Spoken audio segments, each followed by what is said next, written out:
dedication, commitment, hard work.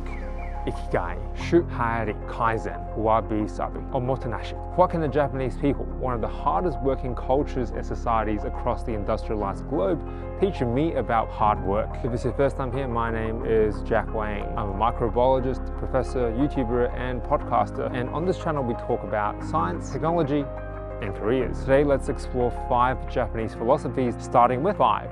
Ikigai, our reason for being, our purpose in life. In Japan, this is very much work-focused, but Ikigai emphasizes the idea that work is not just something to do to pay the bills. In an ideal setup, work should be the overlap between what we love, what we are good at, what the world needs, and what we can get paid for to sustain our lives. This is what a truly motivating reason should look and feel like to get up every morning and go to work. It's what fulfills us, gives us happiness and satisfaction, while paying the bills. Ikigai is a beautiful concept, but it can be far from your reality if your current job is grueling and not what you'd like to do 10 years from now. Or maybe you don't know exactly what it is that you love doing. It all comes back to lifelong learning, a topic I love talking about on the channel. The fact that none of us are finished products. The more we strive to learn new things and develop skills outside of our immediate comfort zone, the higher the likelihood that what we are good at overlaps with what the world needs. Learning is a transformative, virtuous cycle, and it's why I love doing what I do. The things I'm trying to learn are complex, multifaceted skills: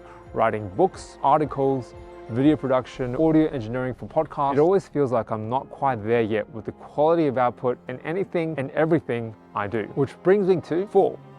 Shu-Ha-Ri, or roughly translated, learn the basics, imitate, then innovate. If we all need to continue learning new things to maximize our chance at Ikigai, it makes sense that we need to become better and, more importantly, quicker at learning. Shu-Ha-Ri gives us a template to do exactly that. Learn the basics by reading as much as possible first, then imitating the work of a mentor or supervisor who knows more than you, then apply the knowledge towards a new situation to cement your understanding. When studying, read as broadly as you can first. Try to mimic the activity of an expert by testing yourself using practice exams or tests. Then apply the knowledge towards new problems, new questions, or new exams. In science, learning lab skills using the lab mimic method. Read protocols, watch someone else do that technique, whether it be in person or via video. Try to copy those techniques and go back through your experiment afterwards to see how it can be tweaked or improved. The great thing is you don't need anyone's permission anymore to learn amazing skills via the internet. Almost everything you can imagine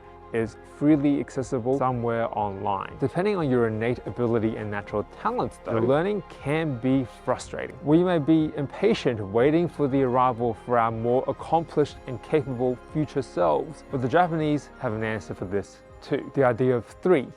Kaisen, philosophy of continuous improvement over time. More incremental changes to daily habits and routines that will ultimately accumulate into something bigger, better than the sum of its parts. Kaisen applies to all aspects of my life. The classes I teach, every semester is a new cohort of students and a new chance to create learning materials that improve upon the previous semester. The photos I take, videos I make, each one is a chance to reflect on the previous creative endeavor and again, just get that little bit better. It's the focus on the current moment that will ultimately lead us to exponential growth. Getting 1% better at a skill each day seems manageable. Japanese people were able to distill this into one simple concept: Kaizen. It can be practical, pragmatic skills or a trade or craft that takes years to master. Isn't the idea that our growth is not a pie-in-the-sky fantasy, but instead a daily habit that we need to work at more motivating? That growth doesn't need to be a home run. We just need to be a tiny bit better than we were yesterday. I guess one issue with this could be how we define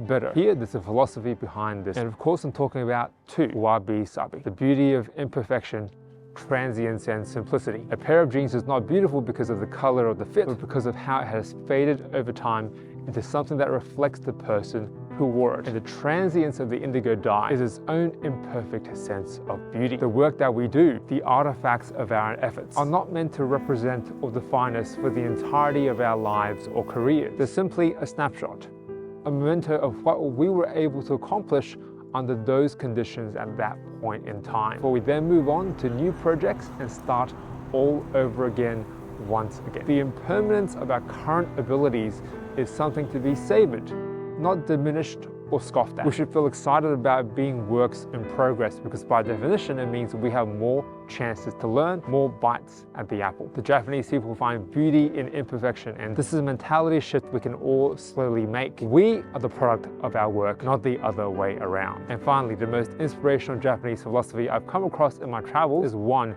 Omotenashi, service without expecting reward in return. Sincere appreciation for those around us, doing our best to help others as that is its own reward. This is easy to say and pay lip service to, but almost impossible to live by. But in Japan, they seem to do it. It seeps into every aspect of their life.